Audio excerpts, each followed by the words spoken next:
Le point luxe, parce que l'univers du luxe n'est pas seulement le beau et le savoir-faire, c'est aussi toute l'histoire qu'il y a derrière. Bonjour à tous, je suis Émilie Chenot et aujourd'hui on continue de parler du mois de la mode et plus précisément de la Fashion Week de New York City. J'espère que vous êtes prêts parce qu'ensemble on va décrypter ce qui s'est passé durant cette petite semaine et les tendances. Alors pour rappel, le mois de la mode commence toujours par la Fashion Week de New York. Cette année, les dates étaient du vendredi 9 septembre au mercredi 14 septembre. C'est une petite semaine, mais c'est par là que tout commence. Cette année, il y avait une particularité puisque le magazine de presse qu'on connaît tous, Vogue, qui couvre toutes les Fashion Week en fait, fêtait son 130e anniversaire. Et pour cet anniversaire-là, en fait, ils ont lancé le Vogue World.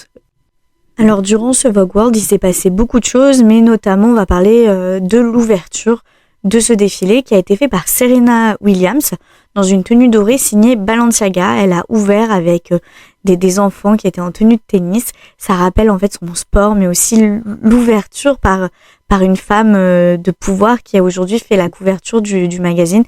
Serena Williams a ensuite été rejointe par Mikhail Baryshnikov, la légende du ballet, ou encore la troupe de danseurs Oh La La La de l'université Howard. Toutes ces personnes-là ont donc défilé, ont montré la grande diversité du monde et du monde de la mode.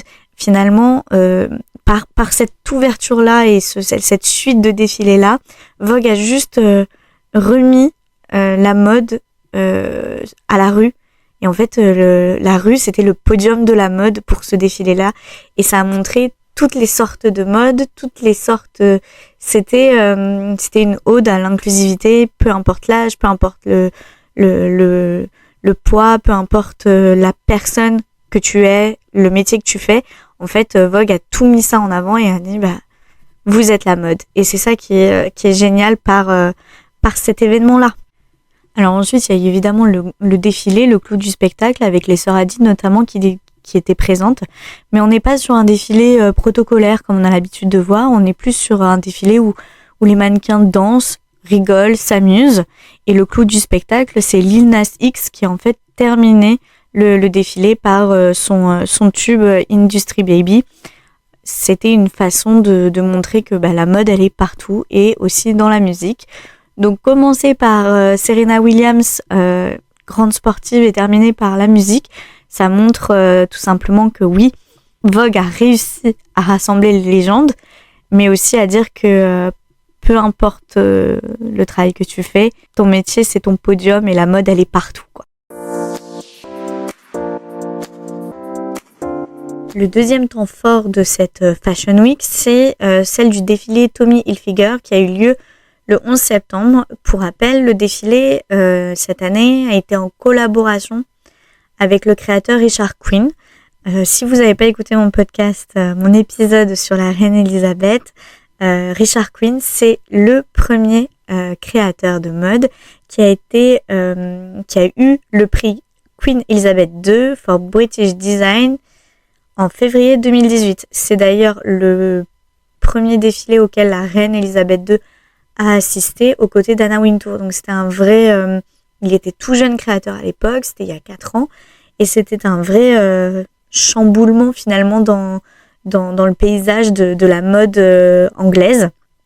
Et aujourd'hui, Tommy Hilfiger a décidé de collaborer avec Richard Quinn, sauf que comme vous le savez, quelques jours avant la date du défilé, la reine est décédée et Richard Quinn avait envie de lui rendre hommage, ce qu'il a fait sur le défilé Tommy Hilfiger. Alors c'était un défilé qui s'est fait sous la pluie, mais Richard Quinn a tenu à dire que la reine Elisabeth II a eu un réel impact sur sa trajectoire et aujourd'hui c'est grâce à elle s'il en est là aujourd'hui. C'est finalement une très très jolie note et une très jolie intention qu'il a eue envers la reine Elisabeth. Et dans les coulisses, on raconte d'ailleurs qu'il s'est remémoré en fait les moments de ce défilé de février 2018 où la reine est apparue. Il dit même qu'il n'était pas au courant jusqu'à quelques jours du défilé que la reine Elisabeth II allait assister à son défilé et que ça a vraiment véritablement lancé sa carrière. Et ça, c'est très chouette de voir une telle évolution.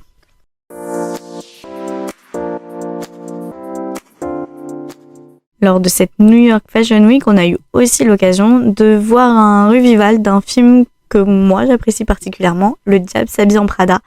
En effet, Anne Hathaway était présente au défilé Michael Kors dans une sublime tenue marron qui rappelle un peu les tenues de Andy Sachs dans Le Diable s'habille en Prada.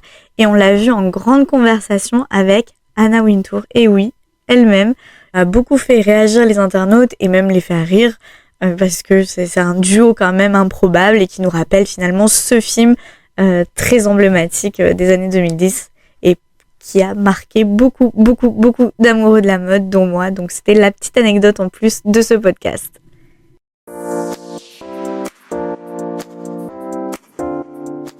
Bon, alors évidemment, on parle de la New York Fashion Week, mais dans New York Fashion Week, il y a surtout le mot Fashion Week et je vais vous parler un peu des tendances qu'on a pu retrouver sur les podiums en termes de mode et beauté. Évidemment, on retrouve des looks très minimalistes. On ne surcharge plus en fait les looks, que ce soit en termes de maquillage ou même de vêtements. On est sur du minimal, mais très coloré, avec des couleurs très néon. On va également revenir à la mode du tailoring, c'est-à-dire qu'on va porter le tailleur de façon élégante, mais pratique. C'est le chic pratique qui a été mis en avant, c'est-à-dire avec des coupes beaucoup plus fluides que le tailleur qu'on connaît avec des coupes structuré, on va déstructurer, le structurer finalement. Ça a également été le cas dans le côté chic pratique avec la fusion de la garde-robe de ville et la garde-robe des vacances avec des coupes de robes d'été mais pour la ville et inversement.